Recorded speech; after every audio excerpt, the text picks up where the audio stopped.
सुख वो विषय वस्तु है जिसे हम भोग सकते हैं इंद्रियों के द्वारा।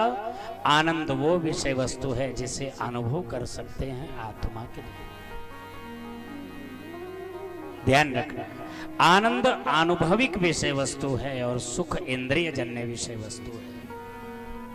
आनंद भोग की विषय वस्तु नहीं है, आनंद एहसास की विषय वस्तु है और सुख भोग की वस्तु है।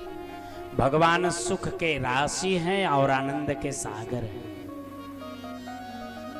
ध्यान रखना, भगवान को भगवत प्राप्ति आनंद है और भगवान के द्वारा किसी वस्तु की प्राप्ति सुख है। वस्तु स्थिति और अवस्था के कारण जीव को जो प्रसन्नता प्राप्त होती है उसे सुख कहते हैं, और ब्रह्मानंद में डूब करके जीव जब वस्तु स्थिति और अवस्था के सुख को त्याग करके भगवत चरणों में रत होने लगे उसे आनंद कहते हैं। वो आनंद है। प्रश्न है, इन्होंने भेजा है कि आनंद क्या है और सुख क्या है। आनंद क्या है?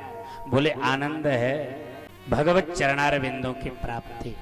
सुख क्या है? बोले भगवान के चरणों की सेवा से जो प्राप्त होता है उसका भोग सुख कहलाता है। सुख संसार में मिलता है, आनंद परमात्मा के चरणों में मिलता है। जो प्रवृत्ति के कारण महाराज प्राप्त हो वह सुख है, और जो प्रकृति के कारण प्राप्त हो वह आनंद है।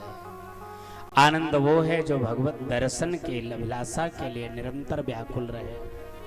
आनंद वो है जिसे पाने के बाद जीव को कभी किसी और विषय वस्तु की आवश्यकता नहीं रह जाती। सुख वो है जिसे पाने के बाद पुनः उसकी इच्छा होती है। किसी वस्तु स्थिति अवस्था के कारण जो हमें प्रसन्नता प्राप्त होती है उसे सुख कहते हैं, और उस वस्तु स्थिति और अवस्था के सृजनकर्ता के प्राप्ति के बाद जो प्रसन्नता होती है वो आनंद कहलाता है।